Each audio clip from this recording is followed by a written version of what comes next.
अस्सलाम वालेकुम। Welcome guys हमारे अमेज़न के इस कोर्स में।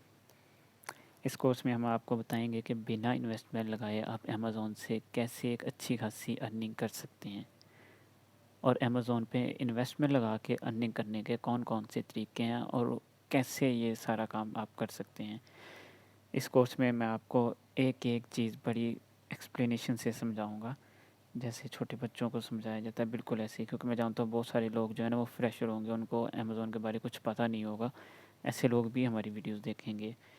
तो अगर आप एक प्रोफेशनल हैं और सिर्फ थोड़ी बहुत हेल्प चाहते हैं तो फिर तो आपको बहुत जल्द समझ आ जाए, लेकिन जो अमेज़न का फर्स्ट टाइम सारा काम सीख रहे हैं तो उनके लिए भी ये वीडियो बहुत हेल्पफुल रहेगी, क्योंकि इस वीडियो में एक एक चीज़ को बहुत तफसील से बयान किया जाएगा। मैं पाकिस्तान से बिलोंग करता हूँ और मैं पाकिस्तानी मार्केट के अकॉर्डिंग सारी बात करूँगा। पाकिस्तान में रह के आप ये सारा काम कैसे कर सकते हैं, मैं आपको वो सिखाऊँगा। और मैं जानता हूँ कि ज़्यादातर स्टूडेंट्स लोग होंगे जो कि पार्ट टाइम अर्निंग के लिए अमेज़न का काम सीखेंगे, तो ये उनके लिए बहुत बेस्ट तरीका है। इस तरीके में अमेज़न के ज़रिए अर्निंग करने में आपको ज़रा भी मुश्किलात नहीं होंगी अगर आप हमारा ये कोर्स मुकम्मल तौर पे देख लें तो। चलिए गाइस शुरू करते हैं। अमेज़न पे अर्निंग का जो पहला तरीका है वो है ड्रॉप शिपिंग। ड्रॉप शिपिंग में क्या होता है कि आपके पास कोई इन्वेंट्री नहीं होती, आप कोई इन्वेस्टमेंट नहीं करते हैं, आप कुछ भी नहीं करते हैं।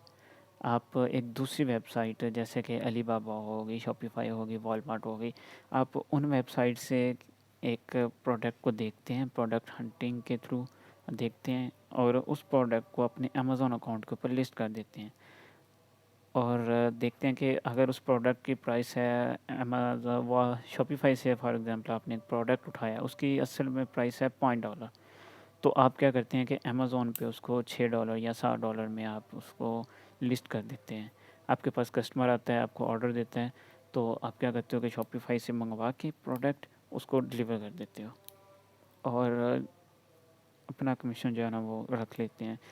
ड्रॉप शिपिंग के लिए स्पेशल वेबसाइट्स भी हैं जो कि ये सारा काम खुद ही कर देती हैं। आपका जो भी ऑर्डर आपके अमेज़न के अकाउंट पे आता है वो डायरेक्ट उनको चला जाता है और वो खुद ही आपका ऑर्डर डिलीवर कर देती हैं, लेकिन पेमेंट आपके पास आती है और आप उसमें से अपना कमीशन रख लेते हैं जो भी आपने एक्स्ट्रा लगाए होते हैं चार्जेस। हाँ, लेकिन उसके लिए ये था कि आपको जो ड्रॉप शिपिंग की वेबसाइट्स हैं उनको एडवांस में पे करना पड़ता था जब आपको कोई भी ऑर्डर आता था तब।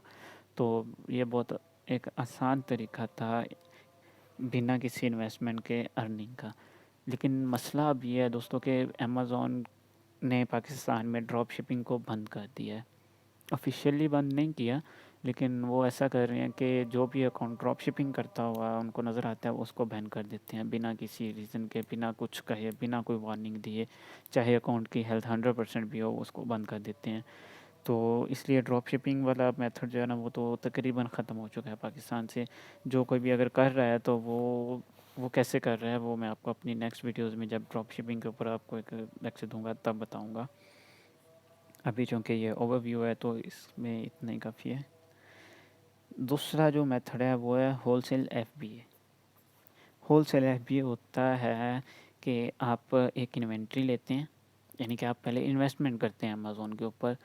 आप कोई 10-15 लाख की इन्वेंट्री या जितनी भी आप लेना चाहें, जितनी आपकी इस्तिताअत हो उसके मुताबिक आप एक प्रोडक्ट को लेते हैं। और फॉर एग्ज़ाम्पल मैं जो है ना वो किसी ब्यूटी प्रोडक्ट का, किसी एक परफ्यूम का जो है ना वो काम करना चाह रहा हूँ अमेज़न पे, तो मैं क्या करूँगा कि उसका 500 पीस या 1000 पीस लेके तो वो अमेज़न के वेयरहाउस में भेज दूँगा और अपने अकाउंट पे उनको लिस्ट करूँगा। अब अमेज़न जो है ना वो खुद ही वेरीफ़ाई करेगा कि हाँ भई इस बंदे की इन्वेंट्री हमारे पास इतने पीस मौजूद हैं, ये सच में काम करना चाह रहा है। तो वो फिर आपको ऑर्डर्स भी देगा, आपके साथ काम सही करेगा और आपके अकाउंट को कुछ नहीं होने देगा। अमेज़न जो है वो पाकिस्तान में अब इस तरीके को ज़्यादा प्रेफ़र कर रहा है, क्योंकि पाकिस्तान के जो लोग हैं वो ड्रॉप शिपिंग में ना बहुत से गलत काम करते रहे हैं। जैसा कि हम अगर फ़ेसबुक से कोई चीज़ ऑर्डर करें, इंस्टाग्राम से चीज़ ऑर्डर करें या इवन दराज से भी समटाइम अगर कुछ ऑर्डर करें, तो क्या-क्या कुछ होता है पाकिस्तान में आप लोगों को अच्छे से पता है, मुझे इतना बताने की ज़रूरत नहीं है। तो वैसा ही अमेज़न पे ड्रॉप शिपिंग में किया गया है, तो इसीलिए अमेज़न ने पाकिस्तान में जो है ना ड्रॉप शिपिंग की सर्विसेज़ बंद करके होलसेल एफबीए में प्रेफर कर रहा है। अब एफबीए का मतलब होता है फुलफिलमेंट बाय अमेज़न, यानी कि आपने अकाउंट पे एक चीज़ लिस्ट की और वो जो आपकी इन्वेंट्री है वो आपने अमेज़न के वेयर हाउस में रखी। अब अमेज़न क्या करेगा, जब आपके पास कोई ऑर्डर आएगा तो अमेज़न खुद उसे डिलीवर करेगा और अमेज़न के पास इस चीज़ का अथेंटिक प्रूफ होगा कि ये बंदा सच में सही में काम कर रहा है, ये कोई गलत काम नहीं कर रहा। तो इसलिए फिर अमेज़न को थोड़ा यकीन होगा और वो इसी मेथड को प्रेफर कर रहा है। तो गाइज़ तीसरा मेथड जो है ना वो है होलसेल एफबीएम। एफबीएम और एफपीए ये तकरीबन एक ही चीज़ है। इनमें फ़र्क सिर्फ इतना है कि एफबीए का मतलब है फुलफिलमेंट बाय अमेज़न और एफबीएम का मतलब है फुलफिलमेंट बाय मर्चेंट। अब मर्चेंट में क्या होता है कि आप एक इन्वेंट्री तो लेते हैं लेकिन उसको आप अमेज़न के वेयर हाउस में नहीं रखते हैं, क्योंकि अमेज़न के चार्जेस बचाने के लिए आप अमेज़न के वेयर हाउस में कोई भी चीज़ रखते हैं तो उसके आपको चार्जेस पड़ते हैं, डिलीवरी चार्जेस भी पड़ेंगे, वो इन्वेंट्री जब तक अमेज़न के वेयर हाउस में रहेगी उसके चार्जेस भी आपको पड़ेंगे, चाहे आपकी सेल हो रही है नहीं हो रही।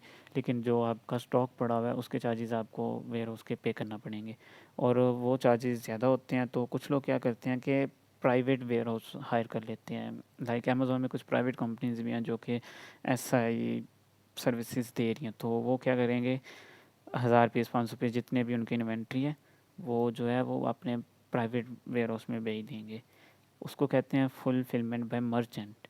यानी कि अब जो भी आपका ऑर्डर आएगा आपकी वेबसाइट के ऊपर वो अमेज़न डिलीवर नहीं करेगा, वो जो आपका प्राइवेट मर्चेंट है वो उसको डिलीवर करेगा। इस मेथड को अमेज़न एक्सेप्ट तो कर लेता है लेकिन इसकी पहले वो अच्छी खासी जांच करता है। वो आपके ऑर्डर्स को ट्रैक करता है कि ये एक ही लोकेशन से जा रहे हैं और ऑर्डर में कोई गलती तो नहीं है। फॉर एग्जांपल ऐसा तो नहीं है कि ऑर्डर कुछ हुआ है और भेज कुछ दिया गया, या फिर ऑर्डर जो है वो इन टाइम जा रहा है, या ऐसा वैसा कुछ तो नहीं। इस मेथड में अमेज़न को जो है ना वो ड्रॉप शिपिंग से भी थोड़ा बहुत लिंक ना हो। मतलब वो इन्वेंट्री आपकी खुद थोड़ी डिलीवर कर रहा है, इन्वेंट्री अब किसी थर्ड जगह से जा रही है। तो अमेज़न को थोड़ा चेकिंग में मसला आता है कि कहीं ये बंदा ड्रॉप शिपिंग तो नहीं कर रहा। इसलिए फिर वो आपके ऑर्डर्स को ट्रैक पे रखता है कि इसके ऑर्डर्स जो हैं वो एक ही जगह से डिलीवर हो रहे हैं या डिफरेंट लोकेशन से डिलीवर हो रहे हैं। अगर तो वो एक ही जगह से डिलीवर हो रहे हो तो फिर तो सिस्टम जो है ना वो पास कर देता है, और अगर वो डिफरेंट लोकेशन से जो है डिलीवर हों तो फिर वो उसको ड्रॉप शिपिंग में डाल के आपका अकाउंट बैन कर देता है। आपके जितनी भी इन्वेस्टमेंट आपने उस पे ऊपर की होती है, आपका जितना भी खर्चा आया होता है वो सारा का सारा डूब जाता है। अच्छा, मैं आप लोगों को बताऊं कि एक और तरीका है जो कि एफबीए में ही आता है, उसको हम बोलते हैं आर्बिट्रेज। आर्बिट्रेज में क्या होता है कि उसमें आपको जो है ना वो इनवॉइस रिक्वायर नहीं होती। उसमें जो है ना आप एक छोटी सी इन्वेंट्री से भी शुरू कर सकते हैं। फॉर एग्जांपल आप वीवो का कोई भी प्रोडक्ट लेने के आप उसको लिस्ट करना चाह रहे हैं, लेकिन अगर आप एफबीए करें तो आपके पास एक रीसेलर सर्टिफिकेट होगा कि आप डायरेक्ट वीवो की कंपनी में जाएंगे, वहाँ से आप अपना रीसेलर सर्टिफिकेट दिखाएंगे और वो आपको 1000-1500 पीस देंगे। लेकिन अगर आप चाहें कि यार मेरे पास जो है ना वो इन्वेंट्री थोड़ी कम है, मैं इन्वेस्टमेंट कम करना चाह रहा हूँ, तो मैं अब क्या करूँ। अब डायरेक्ट अगर आप वीवो की कंपनी में जाएंगे कुछ लेने तो वो आपको ऐसा तो नहीं है कि 10-50 पीस दे देगा। उन्होंने तो कहना है कि अगर आपको इतने पीसेस चाहिए तो आप हमारे रीसेलर से कॉन्टैक्ट करें। तो उस मेथड को हम बोलते हैं आर्बिट्रेज। यानी कि आप डायरेक्ट कंपनी से तो कुछ बाय नहीं करते, लेकिन जो उनके रीसेलर्स होते हैं ना आप उनसे कुछ 10-20-50-100 पीस जितने आपने कुछ लेने हो आप वो लेके उनको लिस्ट करते हैं। और इसमें और एफबीए में सिर्फ इतना ही फ़र्क है कि एफबीए में जो है ना वो इनवाइस रिक्वायर होती है, आपने अमेज़न को इनवाइस भेजना होता है। लेकिन आर्बिट्रेज में जो है ना वो इनवाइस रिक्वायर नहीं होती है। सिर्फ इन दोनों में से इतना सा डिफरेंस है। और एफबीए में जो है ना आपकी इन्वेंट्री जो है उसकी क्वांटिटी ज़्यादा होती है। आर्बिट्रेज जो है वो एक स्मॉल इन्वेंट्री को भी लिस्ट कर सकता है। अगर आपके पास एक कम इन्वेस्टमेंट है तो आप आर्बिट्रेज कर सकते हैं इजीली। जो चौथा और सबसे लास्ट वाला तरीका है वो है पीएल। पीएल मतलब प्रोडक्ट लॉन्चिंग। यानी कि आप अपना खुद का कोई प्रोडक्ट बना के उसको लॉन्च करते हैं। उसके लिए आपको फिर एडवर्टाइजमेंट भी करनी पड़ती है, आपको अपना जो प्रोडक्ट है उसको यूनिक रखना पड़ता है, आपको अपनी मार्केट के अंदर जो है ना वो कस्टमर्स को खींचना पड़ता है अपनी तरफ। उसके लिए आपको बहुत सारी स्ट्रगल करनी पड़ती है। जो बाकी प्रोडक्ट्स होते हैं, लाइक अगर आप कोई ब्यूटी प्रोडक्ट या किसी भी किस्म का कोई प्रोडक्ट अपनी वेबसाइट पे लिस्ट कर रहे हैं, तो उसकी मार्केटिंग जो है वो ऑलरेडी हुई होती है। कस्टमर को पता होता है कि ये प्रोडक्ट ऑलरेडी चल रहा है। वो सिर्फ अमेज़न का टैग देखते हैं और आपसे परचेज़ कर लेते हैं कि ये प्रोडक्ट। आपको उसकी एडवर्टाइजमेंट करने की ज़रूरत नहीं होती। फॉर एग्ज़ाम्पल आप यही देख लें कि एक हैंड फ्री है, लाइक मैं इस वक्त रोनिन यूज़ कर रहा हूँ, तो रोनिन की एक हैंड फ्री, उसकी आपको एडवर्टाइजमेंट करने की ज़रूरत नहीं है। लोगों को बताना नहीं पड़ेगा कि ये हैंड फ्री कितनी अच्छी है, इसके में क्या क्या फ़ीचर्स हैं, इसमें क्या खामियां क्या खूबियाँ। वो रोनिन वालों ने खुद ही उसकी एडवर्टाइजमेंट की हुई है। अब एक बंदा ऑनलाइन सर्च कर रहा है रोनिन टू बाय, तो अब वो देखेगा कि अमेज़ोन पे उसका ट्रस्ट है और उसको रोनिन के एडवर्टाइजमेंट का पहले से पता है, तो वो रोनिन अमेज़ोन जो है वो आपकी साइट उसको शो कर देगा कि ये प्रोडक्ट इस बंदे ने लिस्ट किए हुए हैं, तो वो आंखें बंद करके परचेज़ कर लेगा।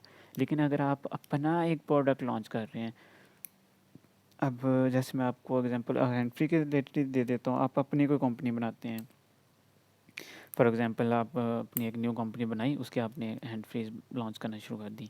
उसकी आपको अलग से मार्केटिंग करनी पड़ेगी, आपको एडवर्टाइजमेंट करनी पड़ेगी, लोगों को बताना पड़ेगा कि आपके हैंड फ्री में क्या फ़ीचर्स हैं, ये अच्छी है या बुरी है, इसकी साउंड कैपेसिटी क्या है, ये कितने डेसिबल से कितने डेसिबल पे वर्क करती है, ये बेस बूस्टेड है या सिर्फ स्टीरियो है, इसका माइक कैसा है। वो सारी चीज़ें आपको अलग से लोगों को बतानी पड़ेंगी। लोगों का आपको ट्रस्ट लेना पड़ेगा, फिर जाके लोग आपसे बोलेंगे। इसमें इतना खर्चा आएगा।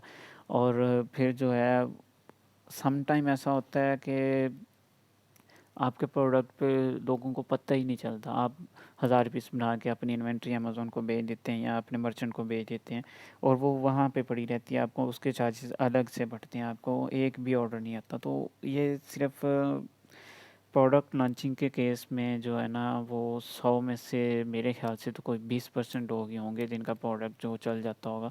80% लोग जो है ना वो सिर्फ खर्चे लगा लगा के एक दिन तंग आके उसको ना बंद कर देते हैं। तो ये वाला जो मेथड है ये तो इतना एफिशिएंट मैं नहीं कहूँगा। इसके लिए मैं आपको ये प्रेफर नहीं करूँगा। हाँ, लेकिन अगर आपका प्रोडक्ट सच में यूनिक है, आपको लगता है कि आप लोगों की अटेंशन हायर कर सकते हैं, तो फिर ये ही वो मेथड है जो आपको रातों रात करोड़पति भी बना सकते हैं। क्योंकि अगर फॉर एग्ज़ाम्पल आपका एक प्रोडक्ट पे कॉस्ट आई है $20, तो आप चाहे उसको $100 में सेल करो या $1000 में भी सेल करो, तो वो प्रोडक्ट जब पहले मार्केट में है ही नहीं, लोगों को उसकी प्राइस का कुछ आइडिया ही नहीं है और लोगों को वो पसंद आ गया है, तो वो लोग ज़रूर लेंगे। फिर चाहे उसकी जितनी भी आप प्राइस रख दें, आप माला माल हो सकते हैं। लेकिन फिर से मैं ये बात कहूँगा कि प्रोडक्ट का यूनिक होना, लोगों तक उसकी रसाई होना, लोगों को उस प्रोडक्ट का पता होना और सबसे मेन बात आप पे ट्रस्ट होना, आपके प्रोडक्ट पे ट्रस्ट होना, ये लाजमी है। सो गाइस, आज के वीडियो में बस इतना ही। आज के वीडियो में हमने आपको सिर्फ अमेज़ोन का एक ओवरव्यू दिया है कि अमेज़ोन पे काम करने के कौन कौन से तरीके हैं, कौन सा इन्वेस्टमेंट वाला है, कौन सा बिना इन्वेस्टमेंट के हैं। तो वो सिर्फ ये 4 तरीके हैं अमेज़ोन पे काम करने के। मतलब सिर्फ 4 नहीं, बहुत से हैं, लेकिन हमने अभी आपको सिर्फ 4 बताए हैं। उनमें नंबर 1 पे ड्रॉप शिपिंग के बारे में आपको बताया, एक थोड़ा सा ओवरव्यू। होलसेल एफबीए के बारे में बताया, होलसेल एफबीएम के बारे में बताया, पीएल के बारे में बताया और आपको आर्बिट्रेक के बारे में थोड़ा सा इन्फो दे दिया। तो आज की वीडियो का यहीं पे इख्तिताम होता है। इस कोर्स की अगली वीडियोस जो है ना उनके लिए आपको हमारा चैनल सब्सक्राइब कर लें, बेल आइकन को प्रेस कर दें, ताकि आपको अगली वीडियो जैसे ही अपलोड हो आपको उसका नोटिफिकेशन मिल जाए।